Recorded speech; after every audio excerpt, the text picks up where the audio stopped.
नमस्कार दोस्तों, एक बार फिर से स्वागत है आप सब लोगों का हमारे YouTube channel the Earth Career Institute में। दोस्तों, आज हमने हिंदी व्याकरण के अंतर्गत फिर से ग्राफिकल और पॉइंटर वाइज जो है जो टॉपिक लिया है वो कारक है। तो आज हम जो है कारक के बारे में डिस्कस करेंगे। यदि आपने हमारा चैनल सब्सक्राइब नहीं किया तो प्लीज़ सब्सक्राइब कर लें, तो बेल आइकन दबा दें ताकि हमारे जो है नए नए वीडियोज़ की नोटिफिकेशन आपको मिलते रहें।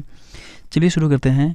आज का जो टॉपिक है कारक में आज हम आपको निम्नलिखित बिंदुओं का अध्ययन करवाने वाले हैं। इसमें हम बताएंगे कारक की डिफिनेशन वगैरह, कारक के भेद पर डिस्कस किया जाएगा, कारक के विभक्तियों के चिन्ह पर डिस्कस किया जाएगा, विभक्तियाँ क्या होती हैं और इनकी प्रायोगिक विशेषताएं क्या होती हैं, विभक्तियों का प्रयोग कहाँ होता है। कारकों में आपको सारे प्रकार के कारक जो हैं कर्ता कारक, कर्म कारक, करण कारक, संप्रदान कारक, अपादान कारक, संबंध कारक, अधिकरण कारक और संबोधन कारक, इन कारकों की डिफिनेशंस, एग्जाम्पल्स और इनमें क्या अंतर होता है, कैसे पहचानेंगे कि कौन सा कारक कहाँ कैसे लगा है, इन सब की जो है ज़्यादा से ज़्यादा जानकारी हम आपको देने वाले हैं। तो कृपया करके जो है वीडियो को स्किप ना करें और अंत तक ज़रूर देखें, तभी आपको समझ में आएगा। चलिए शुरू करते हैं। पहला पॉइंट हमारा है कारक। कारक की परिभाषा देखते हैं। संज्ञा या सर्वनाम के जिस रूप से वाक्य के अन्य शब्दों के साथ उनका यानी संज्ञा या सर्वनाम का संबंध सूचित हो, उसे यानी उस रूप को कारक कहते हैं। या इसको यूं प्रकार कह सकते हैं, संज्ञा या सर्वनाम के जिस रूप से उनका, कहने का मतलब संज्ञा या सर्वनाम का क्रिया से संबंध सूचित हो, उसे या उस रूप को कारक कहते हैं। इन दो परिभाषाओं का अर्थ यह हुआ कि संज्ञा या सर्वनाम के आगे जब ने, को, से आदि विभक्तियां लगती हैं तब उनका रूप ही कारक कहलाता है और तभी वे अन्य शब्दों से संबंध रखने योग्य पद होते हैं और पद की अवस्था में ही वे वाक्य के दूसरे शब्दों से या क्रिया से कोई लगाव रख पाते हैं। ने, को, से आदि विभिन्न विभक्तियां विभिन्न कारकों की हैं। इनके लगने पर ही कोई शब्द कारक पद बन पाता है और वाक्य में आने योग्य होता है। कारक पद या क्रियापद बने बिना कोई शब्द वाक्य में बैठने योग्य नहीं होता है। कहने का मतलब उसका हम प्रयोग नहीं कर सकते हैं, वाक्य बैठेगा ही नहीं। दूसरे शब्दों में हम यूँ कह सकते हैं कि संज्ञा अथवा सर्वनाम को क्रिया से जोड़ने वाले चिन्ह अथवा परसर्ग को ही कारक कहते हैं। जैसे रामचंद्र जी ने खारे जल के समुद्र पर बंदरों से पुल बंधवा दिया। इस वाक्य में रामचंद्र जी ने समुद्र पर बंदरों से और पुल संज्ञाओं के रूपांतर हैं, जिनके द्वारा इन संज्ञाओं का संबंध बंधवा दिया क्रिया से साथ सूचित होता है। चलिए फटाफट एक उदाहरण और देख लेते हैं। श्री राम ने रावण को बाण से मारा। इस वाक्य में देखिए आप, इस वाक्य में आप देख सकते हैं कि सारे शब्द जो है एक दूसरे से बंधे हुए हैं। इसमें ने, को, से ये जो है सब जुड़े हुए हैं। यदि आप इनको हटा देते हैं तो आप देख सकते हैं तो इसका होता जाएगा श्री राम रावण बाण मारा। ये कोई वाक्य नहीं बैठ रहा है। कहने का मतलब ये हो गया कि ने, को, से ये एक दूसरे को जोड़े हुए हैं, यानी क्रिया को जो है वो संज्ञा अथवा सर्वनाम से जोड़े हुए हैं। अथवा श्री राम रावण बाण मारा, ये कोई शब्द, ये कोई वाक्य बैठ ही नहीं रहा है। अब हम बात करते हैं जो है कारक के भेद की। कारक के जो भेद होते हैं वो 8 होते हैं। इनमें कर्ता कारक, कर्म कारक, करण कारक, संप्रदान कारक, अपादान कारक, संबंध कारक, अधिकरण कारक और संबोधन कारक आते हैं। विभक्तियां भी इनकी देख लेते हैं, इनके कौन कौन से चिन्ह होते हैं। देखिए एक उदाहरण होता है, कर्ता ने कर्म को करण से या के द्वारा, प्रथमा द्वितीय और तृतीया, काफ़ी ज़्यादा इनका ही योगदान और प्रयोग भी होता है। तो जो इनका लक्षण होता है, यानी देख लेते हैं भाई हम एक बार फिर से। कर्ता का जो कर्म करे वही कर्ता और इनका चिन्ह ने, प्रथमा विभक्ति होती है। कर्म जिस पर क्रिया का फल पड़े वही कर्म और इसका को यानी द्वितीय विभक्ति होती है। करण काम करने या क्रिया का फादन करण कहलाता है। ये से के द्वारा तृतीय विभक्ति होती है। तो अब जो एक सिंपल सा फार्मूला है, कर्ता ने कर्म को करण से या के द्वारा, आप इसको याद रखिए, प्रथमा द्वितीय तृतीय याद रखिए, उंगलियों पर गिन सकते हैं भाई इनको आप। अब देख लेते हैं संप्रदान क्या होता है। संप्रदान जिसके लिए किया जाए वही संप्रदान होता है और इसको को या के लिए किया जाता है। चतुर्थी में आता है संप्रदान। अपादान जिससे कोई वस्तु अलग हो वही क्या होती है, अपादान। भाई अलग हो, जहाँ पर अलगाववाद आए ठीक वहीं पर क्या होगा, अपादान होगा। से आएगा लेकिन अलग होने के अर्थ में आएगा और ये पंचमी में रहेगा। संबंध जो संबंध दिखाए वही संबंध, जैसे का, की, रे आए, का, की, रे, री, रा, रे, सब जो शब्द एक दूसरे से संबंध जोड़ते हैं वही क्या होते हैं, संबंध। और संबंध जो है ये षष्ठी विभक्ति में आता है। अधिकरण जो क्रिया का आधार हो वही अधिकरण होता है, जैसे में पर ये सप्तमी में आता है। संबोधन की भाई संबोधन का संबोधन होता है, इसमें इसकी कोई विभक्ति होती नहीं है, जिससे किसी को पुकारा जाए वही संबोधन, जैसे हे, अरे, बात वही है ना, इसका जो है विभक्ति नहीं होती है। चलिए फटाफट विभक्तियों को अभी अध्ययन कर लेते हैं। सभी कारकों की अस्पष्टता के लिए संज्ञा या सर्वनाम के आगे जो प्रत्यय लगाए जाते हैं उन्हें व्याकरण में विभक्तियाँ अथवा प्रसर्ग कहते हैं। विभक्ति से बने शब्द रूप को पद कहते हैं। संज्ञा और क्रिया बिना पद बने वाक्य में नहीं चल सकते। ऊपर इनके चिन्ह दिखाए गए हैं। विभक्तियों की प्रयोग विशेषताओं की बात करें तो प्रयोग की दृष्टि से हिंदी कारक की विभक्तियों की कुछ अपनी विशेषताएं हैं। इनका व्यवहार करते समय जो है निम्नलिखित बातों का ध्यान देना चाहिए, तभी जो है व्याकरण की दृष्टि से वाक्य शुद्ध होता है। जैसे पहली बात का ध्यान देना है, सामान्यतया विभक्तियाँ स्वतंत्र होती हैं, इनका अस्तित्व स्वतंत्र होता है। चूँकि एक काम शब्दों का संबंध दिखाना है इसलिए इनका अर्थ नहीं होता। जैसे ने, शे, इनका कोई अर्थ नहीं होता, बस केवल ये संबंध दिखाती हैं। दूसरा, हिंदी की विभक्तियां विशेष रूप से सर्वनाम के साथ प्रयुक्त होने पर प्रायः विकार उत्पन्न कर उनसे मिल जाती हैं। जैसे मेरा, हमारा, उन्हें, उसे आदि। विभक्तियां प्रायः संज्ञाओं या सर्वनाम के साथ आती हैं। जैसे मोहन की दुकान से यह चीज़ आई है। चूँकि मोहन दुकान संज्ञा है इसलिए उसके साथ की और से आया है। आप चीज़ के साथ जो है ने, की, से आदि का प्रयोग नहीं कर सकते। चीज़ ने, चीज़ को, ये सब नहीं बैठेगा, ठीक है। इसलिए जो है केवल संज्ञा और सर्वनाम पर ही बैठता है। विभक्तियों का प्रयोग, हिंदी व्याकरण में विभक्तियों का प्रयोग की जो विधि है वो बहुत ही निश्चित है। इनमें दो प्रकार की विभक्तियाँ होती हैं, एक होती है विश्लिष्ट और दूसरी होती है संश्लिष्ट। तो विश्लिष्ट और संश्लिष्ट जो है ये दो प्रकार की विभक्तियाँ जो है हिंदी व्याकरण में प्रयोग में आती हैं। संज्ञाओं के साथ आने वाली विभक्तियाँ जो होती हैं वो विश्लिष्ट होती हैं, अर्थात कहने का मतलब अलग रहती हैं। विश्लिष्ट का मतलब होता है अलग। जैसे राम ने वृक्ष पर, लड़कों को, लड़कियों के लिए, ये सब क्या हैं, विश्लिष्ट हैं। सर्वनाम के साथ विभक्तियां संश्लिष्ट या मिली होती हैं। जैसे उसका, अब देखिए इसमें का लगा है, उसका, किस पर, तुमको, तुम्हें, तेरा, तुम्हारा, उन्हें। यहाँ यह ध्यान देना है कि तुम्हें, इन्हें में को और तेरा, तुम्हारा में का विभक्ति चिन्ह संश्लिष्ट होता है। अतः के लिए जैसे दो शब्दों की विभक्तियों में पहला शब्द संश्लिष्ट और दूसरा विश्लिष्ट होता है। जैसे तू धन रे लिए बराबर तेरे लिए, तुम धन रे लिए बराबर तुम्हारे लिए, मैं धन रे लिए बराबर मेरे लिए। अब आप यहाँ देख सकते हैं कि तेरे, तुम्हारे, मेरे ये संश्लिष्ट है, जबकि सभी उदाहरणों में जो है लिए ये विश्लिष्ट यानी दूसरा रूप दिखा रहा है। तो आइए अब हम देखते हैं कि प्रत्येक कारक जो है कैसे कैसे और उसकी डिफरेंसेस क्या होती हैं। अब डीपली उनके बारे में हम जानकारी। इनमें जो पहला होता है वो होता है कर्ता कारक, इसे बोलते हैं नॉमिनेटिव केस। वाक्य में जो शब्द काम करने वाले के अर्थ में आता है वही क्या होता है, कर्ता होता है। या यूँ कहें कि क्रिया को करने वाला ही कर्ता कहलाता है। इसमें ने विभक्ति जो है वो लुप्त होती है। जैसे मोहन खाता है, इस वाक्य में खाने का काम मोहन कर रहा है इसलिए मोहन करता है। मनोज पत्र लिखता है, इस वाक्य में जो है क्रिया करने वाला मनोज करता है। कभी कभी क्या होता है, कर्ता कारक में चिन्ह ने नहीं लगता है। जैसे घोड़ा दौड़ता है, वह पढ़ता है, या मैं जाता हूँ आदि भी कह सकते हैं आप। तो ये संस्कृत का कर्ता ही हिंदी का कर्ता कारक होता है। वाक्य में कर्ता का प्रयोग दो रूपों में होता है। पहला वह जिसमें ने विभक्ति नहीं लगती, अर्थात जिसमें क्रिया के लिंग, वचन और पुरुष कर्ता के अनुसार होते हैं, इसे आप प्रत्यय कर्ता कारक कहते हैं। इसे प्रधान कर्ता कारक भी कहा जाता है। जैसे मोहन खाता है, यहाँ खाता है क्रिया है और जो कर्ता मोहन के लिंग और वचन के अनुसार है। इसके विपरीत जहाँ क्रिया के लिंग, वचन और पुरुष कर्ता के अनुसार ना होकर कर्म के अनुसार होते हैं वहाँ ने विभक्ति लगती है। इसे व्याकरण में सप्रत्यय कर्ता कारक कहते हैं। इसे अप्रधान कर्ता कारक भी कहा जाता है। उदाहरण के लिए जैसे श्याम ने मिठाई खाई, इस वाक्य में क्रिया खाई कर्म मिठाई के अनुसार आई है।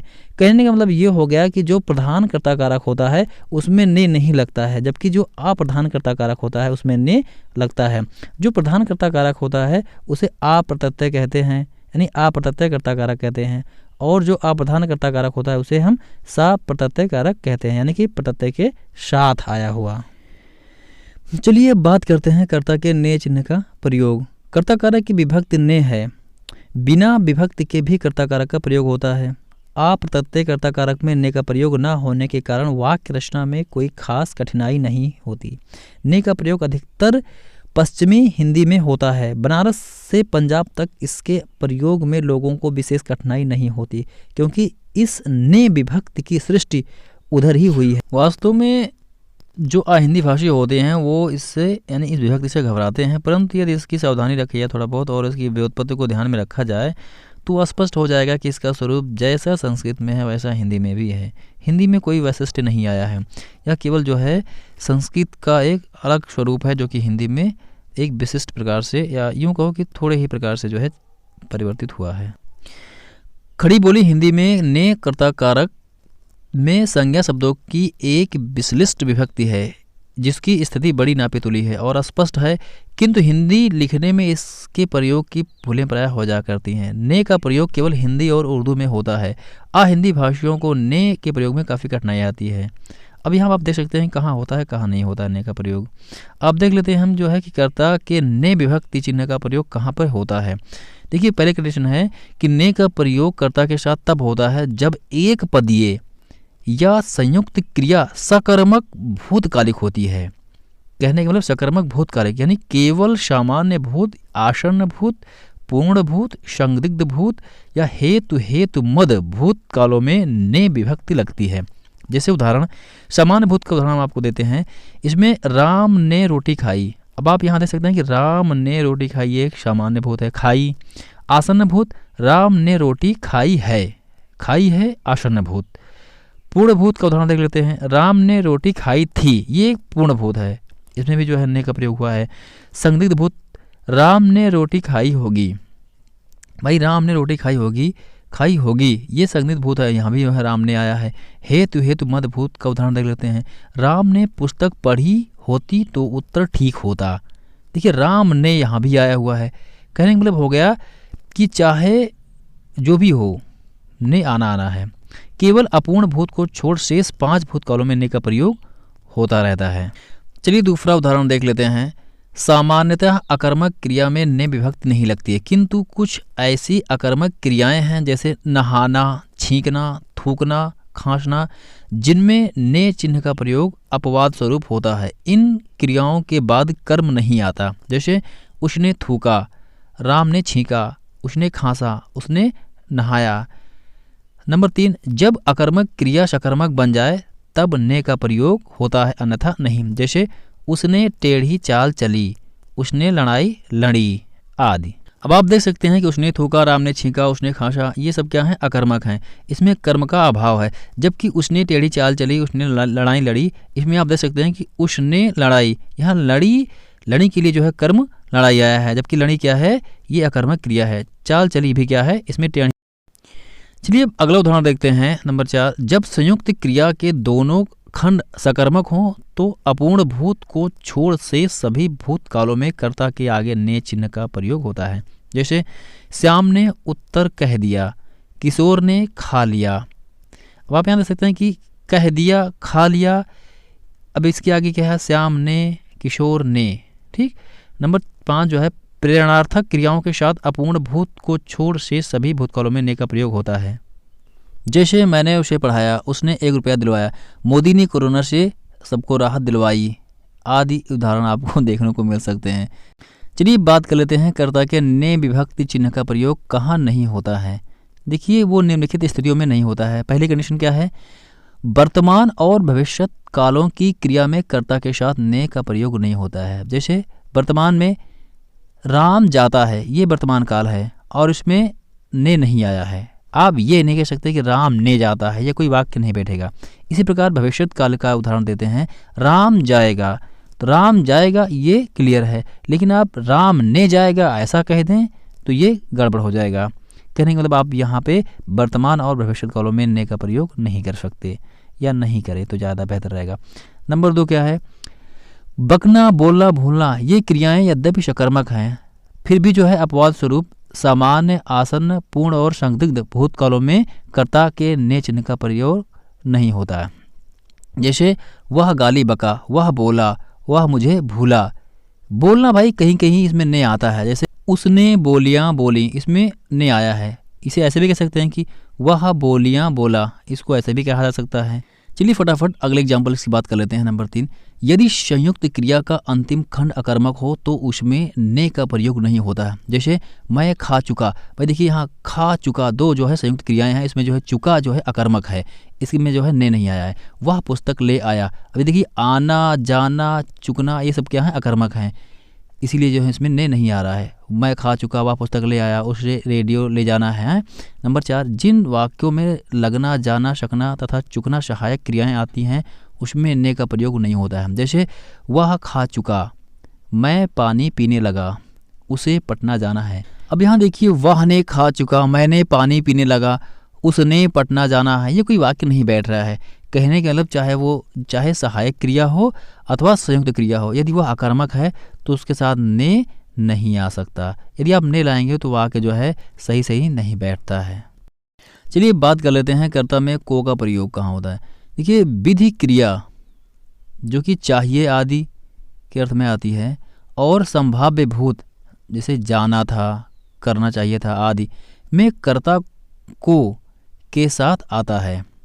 जैसे राम को जाना चाहिए, राम को जाना था या जाना चाहिए था। आपको मेरा चैनल सब्सक्राइब करना चाहिए था, उसको कमेंट करना चाहिए था।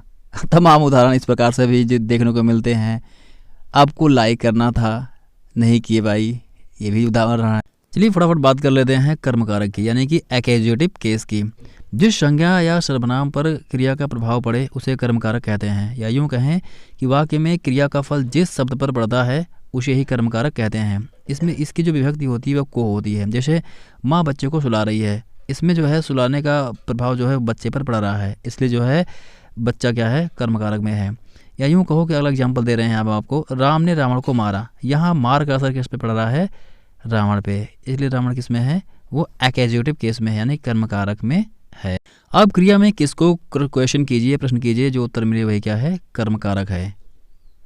अगली बात करते हैं हम, कभी कभी को चिन्ह का प्रयोग नहीं भी होता है। जैसे मोहन पुस्तक पढ़ता है, कर्मकारक का प्रत्यय चिन्ह को है, बिना प्रत्यय के या अप्रत्यय कर्म के कारक का भी प्रयोग होता है। इसके नियम हैं, नंबर 1, बुलाना, सुलाना, कोसना, पुकारना, जगाना, भगाना इत्यादि क्रियाओं में कर्मों के साथ को विभक्ति लगती है। आइए हम आपको कुछ उदाहरण दे रहे हैं जिसमें को लगता है। इसमें से पहला है, मैंने हरि को बुलाया। देखिए बुलाया यहाँ पर हरि को आया है। माँ ने बच्चों को सुलाया, सुलाया बच्चे को। शीला ने सावित्री को जी भर कोसा, देखिए कोसना सावित्री को। पिता ने पुत्र को पुकारा, हमने उसे खूब सवेरे जगाया। लोगों ने शोरगुल करके डाकों को भगाया। देखिए अब आप यहाँ क्वेश्चन कीजिए, किसको बुलाया, हरि को। हरि क्या है, हरि क्या है, हरि जो है वो कर्मकारक है। सुलाया किसको, बच्चे को। कोसा किसको, सावित्री को। पुकारा किसको, पुत्र को। जगाया किसको, उसे। भगाया किसको, डाकों को। सब कर्मकारक हैं। नंबर 2, मारना क्रिया का अर्थ जब पीटना होता है तब कर्म के साथ विभक्ति लगती है, पर यदि उसका अर्थ शिकार करना होता है तो विभक्ति नहीं लगती, अर्थात कर्म अप्रत्यय रहता है। जैसे लोगों ने चोर को मारा पर शिकारी ने बाघ मारा। हरि ने बैल को मारा पर मछुए ने मछली मारी। अब देखिए यहाँ चोर को मारना यानी पीटना है, इसलिए यहाँ को आया है, लेकिन बाघ का शिकार करना है इसलिए यहाँ पे बाघ को नहीं आया है। देखिए बैल को मारना है इसलिए यहाँ बैल को आया है, लेकिन मछली जो है शिकार की जाती है, इसलिए मछुए ने मछली मारी, मछली को नहीं मारी। ठीक, चलिए फटाफट बात कर लेते हैं करण कारक की, यानी कि इंस्ट्रूमेंट केस की। भाई देखिए नाम से स्पष्ट है, इंस्ट्रूमेंट यानी साधन, अर्थात जिस वस्तु की सहायता से या जिसके द्वारा कोई काम किया जाता है उसे करण कारक कहते हैं, अथवा वाक्य में जिस शब्द से क्रिया के संबंध का बोध हो उसे करण कारक कहते हैं। इसकी विभक्ति जो होती है वो होती है से। जैसे हम आँखों से देखते हैं, इस वाक्य में देखने की क्रिया जो है वो आँख की सहायता से ली गई है, इसलिए जो है आँख से करण कारक है। करण कारक के सबसे अधिक प्रत्यय चिन्ह है। ने भी करण कारक का ऐसा चिन्ह है जो करण कारक के रूप में संस्कृत में आय कर्ता के लिए एन के रूप में कर्मवाच्य और भाववाच्य में आता है, किंतु हिंदी की प्राकृत ने को सप्रत्यय कर्ता कारक का ही चिन्ह मानती है। हिंदी में करण कारक के बहुत सारे चिन्ह हैं, जैसे से, द्वारा, के जरिए, के साथ, के बिना इत्यादि। इनमें जो बहुत अधिकतर प्रयोग होते हैं या जो बहुत प्रचलित हैं वो हैं से, द्वारा, के जरिए इत्यादि। इसमें के साथ, के बिना आदि साधात्मक योग बताने वाले या योग वियोग जताने वाले अव्ययों के कारण साधात्मक योग बताने वाले के द्वारा की ही तरह के करण कारक के चिन्ह हैं। करण या करण का अर्थ है साधन, अतः से चिन्ह वही करण कारक का चिन्ह है जहाँ यह साधन के अर्थ में प्रयुक्त होता है। अब देखिए यहाँ जब के साथ आता है तो ये साधनात्मक योग होता है, जब के बिना आता है तो ये साधनात्मक वियोग होता है, और इसका प्रयोग ही हिंदी में जो है करण कारक के अंतर्गत किया जाता है। चलिए हम बात करते हैं आगे। जैसे मुझसे यह काम ना फधेगा, यहाँ मुझसे का अर्थ है मेरे द्वारा, मुझ साधन भूत के द्वारा या मुझ जैसे साधन के द्वारा, यानी मेरे द्वारा आप भी कह सकते हैं, यानी मैं एक साधन हूँ। अतः साधन को इंगित करने के कारण यहाँ मुझसे का से करण का विभक्त चिन्ह है। अपादान का भी विभक्त चिन्ह से होता है। अपादान का अर्थ है अलगाव की प्रकृति, यानी अलग होने से, अतः अपादान का से चिन्ह अलगाव के संकेत का प्रतीक है, जबकि करण का अपादान के विपरीत साधना का साधन भूत अलगाव का। पेड़ से फल गिरा, मैं घर से चला आदि वाक्यों में से प्रत्यय पेड़ को या घर को साधन नहीं सिद्ध कर सकता, बल्कि इन दोनों से बिलगाव सिद्ध करता है। अतः इन दोनों वाक्यों में घर और पेड़ के आगे प्रयुक्त से विभक्त चिन्ह अपादान कारक का है। इन दोनों शब्दों में लगाकर इन्हें अपादान कारक का पद बनाता है। कहने का मतलब सेम भाई साफ है कि जब अलग होने की प्रवृत्ति होगी तब वहाँ अपादान होगा, ठीक। जब साधन की बात होगी यानी से जहाँ साधन के लिए आएगा वहाँ करण कारक होगा। बस यही एक अंतर है, अलगाव और साधन। करण कारक का क्षेत्र अन्य सभी कारकों से विस्तृत है। इस कारण अन्य समस्त कारकों से छूटे हुए प्रत्यय या वे पद जो अन्य किसी कारक में आने से बच गए हों इसमें आ जाते हैं। अतः इसकी कुछ सामान्य पहचान और नियम जान लेना आवश्यक होता है। जैसे पहला है, से करण और अपादान दोनों विभक्तियों का चिन्ह है, किंतु साधन भूत का प्रत्यय होने के कारण करण माना जाएगा, जबकि अलगाव होने की प्रवृत्ति में जो है अपादान। जैसे वह कुल्हाड़ी से वृक्ष काटता है, मुझे अपनी कमाई से खाना मिलता है, साधुओं की संगति से बुद्धि सुधरती है। यहाँ ऊपर के तीनों जो उदाहरण दिए गए हैं ये तीनों ही करण कारक में हैं। अब आगे देखते हैं, पेड़ से फल गिरा, घर से लौटा हुआ लड़का, छत से उतरी हुई लता। अब देखिए यहाँ तीनों जो है अलग अलग हैं, यानी तीनों अलग हो रही हैं। जो उनकी स्टार्टिंग पॉइंट है और जो एंडिंग पॉइंट है वो अलग हो रहा है, इसलिए क्या है ये अपादान कारक में है। तो आप अपादान और करण में अंतर दे सकते हैं भाई कि यहाँ अलगाव होगा वहाँ अपादान ही होगा।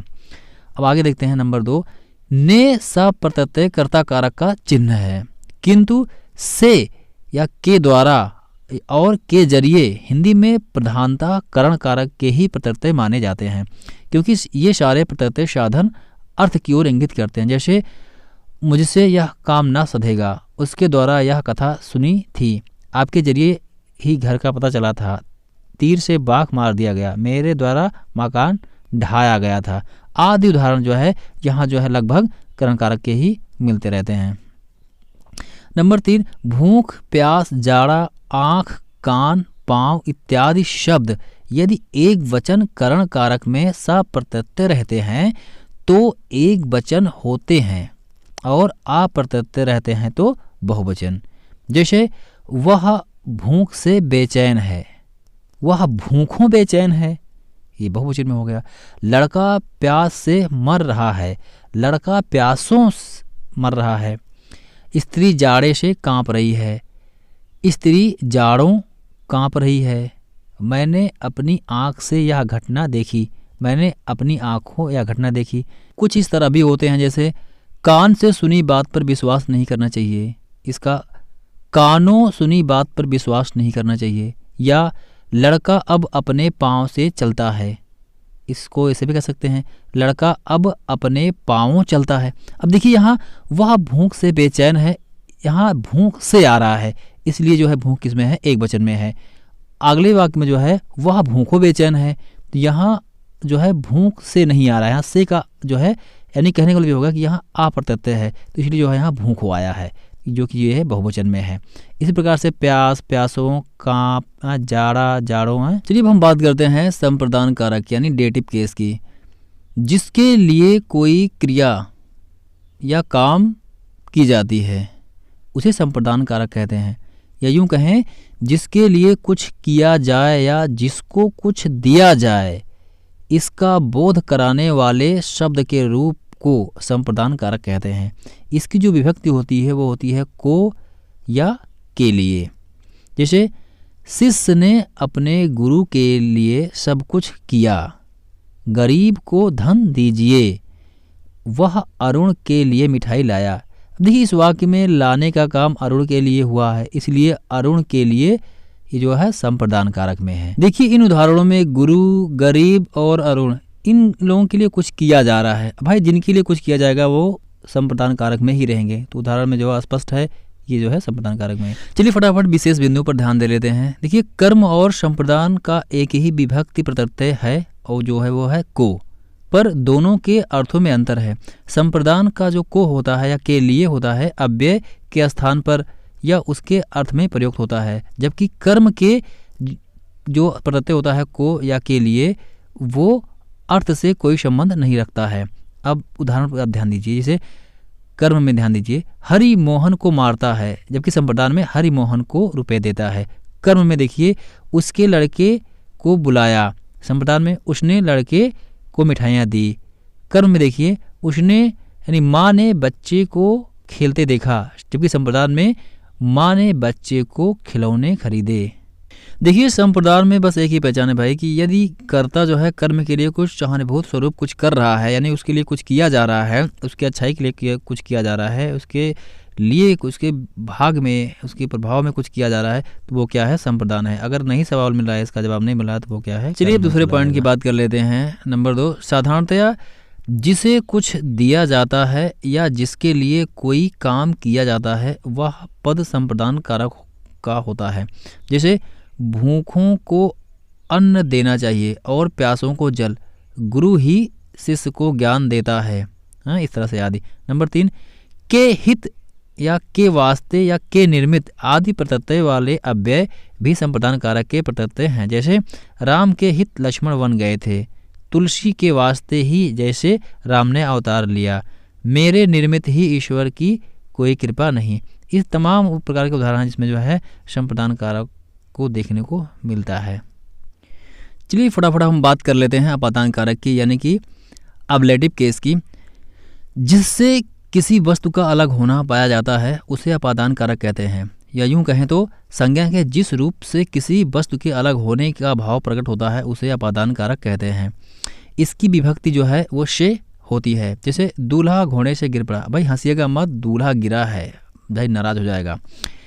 अगला उदाहरण देखें तो वृक्ष से पत्ता गिरता है। देखिए यहाँ वृक्ष से पत्ता गिरता है, दूल्हा घोड़े से गिरता है, यहाँ दोनों क्रियाएं जो हो रही हैं ये एक दूसरे से अलग हो जाती है, यानी दूल्हा घोड़े से गिरकर घोड़े से अलग हो जाता है, इसलिए घोड़ा जो है वो अपादान कारक में और वृक्ष भी अपादान कारक में है, क्योंकि यहाँ पत्ता अलग हो रहा है। ठीक है, जिस शब्द में अपादान की विभक्ति लगती है उससे किसी दूसरी वस्तु के पृथक होने का बोध होता है। जैसे हिमालय से गंगा निकलती है, मोहन ने घड़े से पानी निकाला, बिल्ली छत से कूद पड़ी, चूहा बिल से बाहर निकला आदि उदाहरण भाई देखें तो यहाँ जो है चीज़ें अलग हो रही हैं। इस प्रकार से सब अपादान कारक के उदाहरण हैं। करण और अपादान में जो प्रत्यय से होता है, इन दोनों का जो अंतर होता है आप करणवाचक में अभी प्रसंग में जो है हमने बता दिया है। चलिए अब हम बात करते हैं संबंध कारक की, यानी कि जेंटिव केस की। शब्द के जिस रूप से संज्ञा या सर्वनाम के संबंध का ज्ञान हो उसे हम संबंध कारक कहते हैं। अथवा संज्ञा या सर्वनाम के जिस रूप से किसी अन्य शब्द के साथ संबंध या लगाव प्रतीत हो उसे संबंध कारक कहते हैं। इसकी जो विभक्ति होती है वो होती है का, की, के आदि। जैसे सीता का भाई आया है, इस वाक्य में सीता तथा भाई दोनों शब्द संज्ञा हैं। भाई से सीता का संबंध दिखाया गया है। वह किसका भाई है? सीता का, इसलिए जो है सीता संबंध कारक है। ठीक, इस प्रकार से आप समझ सकते हैं कि जेंटिव केस जो है वो संबंध दिखाती है। रहीम का मकान छोटा है, भाई मकान किसका है? रहीम का, संबंध दिखाया जा रहा साफ साफ। ठीक है, कहने का मतलब हो गया कि संबंध का लिंग वचन संबद्ध वस्तु के अनुसार होता है। जैसे रहीम की कोठरी, रहीम के बेटे आदि। सर्वनाम में संबंध में का, की, के प्रत्यय का रूप रा, री, रे या ना, नी, ने भी होता है। जैसे मेरा लड़का, मेरी लड़की, मेरे लड़के या अपना लड़का, अपनी लड़की या अपने लड़के। कहने का मतलब इसको हम संबंध दिखाए, चाहे वो रा, री, रे हो, चाहे नानी, ने हो, चाहे काकी, के हो। इसमें अब हम पहला देखते हैं कि संबंध कारक का विभक्ति चिन्ह का है। वचन और लिंग के अनुसार इसकी विकृति के और की होती है। इस कारक से अधिकतर कर्तृत्व या कार्य कारण या मोल भाव, परिमाण इत्यादि का बोध होता है। जैसे अधिकतर, राम की किताब, श्याम का घर। कर्तृत्व में देखते हैं प्रेमचंद्र के उपन्यास, भारतेंदु के नाटक। कार्यकरण में देख लेते हैं चांदी की थाली, सोने का गहना। मोल भाव में 1 रुपये का चावल, 5 रुपये का घी। परिमाण 4 भर का हार, 100 मील की दूरी, 5 हाथ की लाठी। ये सब जो है अधिकतर, कर्तृत्व, कार्यकरण, मोल भाव, परिमाण या अन्य देखने को मिलते रहते हैं। देखिए द्रष्टव्य क्या है? बहुधा संबंध कारक की विभक्ति के स्थान में वाला प्रत्यय भी लगता है। जैसे राम वाली, किताब वाली, श्याम वाला, घर वाला आदि। संबंध कारक की विभक्ति द्वारा कुछ मुहावरेदार प्रयोग भी होते हैं। जैसे दिन के दिन, महीने के महीने, होली की होली, दिवाली की दिवाली, रात की रात, दोपहर के दोपहर इत्यादि। या यूं कहें तो अन्य प्रकार से कि कान का कच्चा, बात का पक्का, आँख का अंधा, गांठ का पूरा, बात का धनी, दिल का सच्चा। ये बिबिया उदाहरण ही है संबंध कारक के। वह अब आने का नहीं, क्या बात है। मैं अब जाने का नहीं, वह टिकने का नहीं। ये भाई मराठी और मलयालम भी जो है इसी में आते हैं। दूसरे कारकों के अर्थ में भी संबंध कारक की विभक्ति लगती है। जैसे जन्म का भिखारी, जन्म से भिखारी, हिमालय का चढ़ना, हिमालय पर चढ़ना आदि। अगला पॉइंट देखते हैं, संबंध अधिकार और देने के अर्थ में बहुधा संबंध कारक की विभक्ति का प्रयोग होता है। जैसे हरि को बाल बच्चा नहीं है, राम के बहन हुई है, राजा की आंखें नहीं होती, केवल कान होते हैं, रावण ने विभीषण के लात मारी, ब्राह्मण को दक्षिणा दो। ये भी तरह तरह के होते हैं। नंबर 5, सर्वनाम की स्थिति में संबंध कारक का प्रत्यय रा, री, रे और नानी ने हो जाता है। जैसे मेरा लड़का, मेरी लड़की, तुम्हारा घर, तुम्हारी गाड़ी, अपना भरोसा, अपनी रोजी आदि। भाई ये सारे जो है संबंध दिखा रहे हैं, रिलेशन दिखा रहे हैं। चलिए फटाफट बात कर लेते हैं हम अधिकरण कारक की यानी लोकेटिव केस की। देखिए डिफिनेशन क्या होती है इसकी। शब्द के जिस रूप से क्रिया के आधार का ज्ञान होता है उसे अधिकरण कारक कहते हैं। अथवा क्रिया या आधार को सूचित करने वाली संज्ञा या सर्वनाम के स्वरूप को अधिकरण कारक कहते हैं। इसकी विभक्ति में और पर होती है। जैसे मोहन मैदान में खेल रहा है, इस वाक्य में खेलने की क्रिया किस स्थान पर हो रही है? तो उत्तर मिलेगा मैदान पे। तो मैदान क्या है? अधिकरण कारक है। कहने का मतलब जो आधार होता है यानी कि किस पर, किस में, ये क्वेश्चन करने पर जो आंसर मिले वो क्या होता है? वो अधिकरण कारक कहलाता है। दूसरे उदाहरण की बात करें तो मनमोहन छत पर खेल रहा है, इस वाक्य में खेलने की क्रिया किस स्थान पर हो रही है? छत पर। तो छत पर क्या है? अधिकरण कारक है। कभी कभी में के अर्थ में पर और पर के अर्थ में का प्रयोग होता है। जैसे तुम्हारे घर पर 4 आदमी हैं, इसका मतलब तुम्हारे घर में 4 आदमी हैं। दुकान पर कोई नहीं था, इसका मतलब दुकान में कोई नहीं था। नाव जल में तैरती है, इसका मतलब नाव जल पर तैरती है। तो इसका मतलब ये साफ साफ भाई कहीं कहीं में, कहीं कहीं पर, में पर। चलिए दूसरा बिंदु देखते हैं। कभी कभी अधिकरण कारक की विभक्तियों का लोप भी हो जाता है। जैसे इन दिनों वह पटने हैं, वह संध्या समय गंगा किनारे जाता है, वह द्वार द्वार भीख मांगता चलता है, लड़के दरवाजे दरवाजे घूम रहे हैं, जिस समय वह आया था उस समय मैं नहीं था, उस जगह एक सभा होने जा रही है। भाई इन सब में जो है में और पर नहीं है। नंबर 3 देखते हैं। किनारे, आश्रय और दिनों जैसे पद स्वयं सप्रत्यय अधिकरण कारक के हैं और यहाँ वहाँ समय आदि पदों का अर्थ सप्रत्यय अधिकरण कारक का है। अतः इन पदों की स्थिति में अधिकरण कारक का प्रत्यय नहीं लगता है। चलिए फटाफट अब जो है आखिरी बिंदु की बात कर लेते हैं, जो है संबोधन कारक। इसे हम कहते हैं वोकेटिव केस। इसकी डिफिनेशन देखते हैं। जिन शब्दों का प्रयोग किसी को बुलाने या पुकारने में किया जाता है उसे हम संबोधन कारक कहते हैं। अथवा संज्ञा के जिस रूप से किसी के पुकारने या संकेत करने का भाव पाया जाता है उसे संबोधन कारक कहते हैं। इसकी विभक्ति में जो है अरे, हे आदि आते हैं। जैसे हे भगवान से पुकारने का बोध होता है। संबोधन कारक की कोई विभक्ति नहीं होती है। इसे प्रकट करने के लिए हे, अरे, रे आदि शब्दों का प्रयोग किया जाता है। अथवा हम यूँ भी कह सकते हैं कि हे श्याम इधर आओ, अरे तुम क्या कर रहे हो। उपयुक्त वाक्यों में हे श्याम, अरे संबोधन कारक है। अरे भाई आपने चैनल अभी तक सब्सक्राइब नहीं किया, हे भाई प्लीज़ कमेंट करो, ये भी क्या है संबोधन कारक में है। So please comment. इस प्रकार दोस्तों कारक का जो पॉइंट खत्म हुआ। चलिए फटाफट एक बार से रिव्यू कर लेते हैं। कर्ता ने कर्म को करण से के द्वारा शप्रदान के लिए या को अपादान से संबंध का की के रारी रे अधिकरण में पर संबोधन हे अरे। और इसकी विभक्तियाँ प्रथमा, द्वितीय, तृतीय, चतुर्थी, पंचमी, षष्ठी और सप्तमी। संबोधन की कोई विभक्ति नहीं होती है। कृपया करके इसको ध्यान में रखें, ठीक है। इस प्रकार दोस्तों आज का ये टॉपिक खत्म हुआ। उम्मीद करते हैं इस टॉपिक में कुछ ना कुछ तो आपको समझ में आया ही होगा। अगर थोड़ा सा भी समझ में आया हो तो प्लीज़ कमेंट करें, शेयर करें, लाइक करें, सब्सक्राइब करें यार। कम से कम बेल आइकन तो दबा दें भैया। इसके लिए आपको जो नए नए नोटिफिकेशन मिलते रहेंगे। आपको जो भी टॉपिक चाहिए आप कमेंट सेक्शन में जाके आप अपना वहाँ टॉपिक शेयर कीजिए। क्वेश्चन करना है तो आप क्वेश्चन कीजिए। अभी मैं आपको ये थोड़ी जो है ये कुछ डिफिनेशन वगैरह पढ़ाए जा रहे हैं और इसके बाद में जो है जैसे ही हमारा सारा जो है चैप्टर खत्म होगा हम जो है इन सारे चैप्टर्स के जो है एक सेट तैयार करेंगे और उस सेट का जो है वीडियो और लिंक और जो है टोटल एक क्वेश्चन पेज होगा, एक क्वेश्चन सेक्शन होगा, वो आपको करवाया जाएगा। यानी तकरीबन आपको 1000 क्वेश्चन के आसपास हम जो है यूपीटेल और सीटेल के लिए करवाएंगे। तो प्लीज़ अगर आपने अभी तक चैनल सब्सक्राइब नहीं किया प्लीज़ भैया कर लो यार। कितनी बार कहवाओगे, लाइक करो, कमेंट करो यार। ये तो सब कहते हैं, मैं भी कह रहा हूँ यार। अगला पार्ट हम जल्दी शेयर करने वाले हैं। सो तब तक अब अपने घर में रहिए, सुरक्षित रहिए, अपने फैमिली का ध्यान दीजिए। Be safe and safe your family. Stay home and stay safe. Bye bye.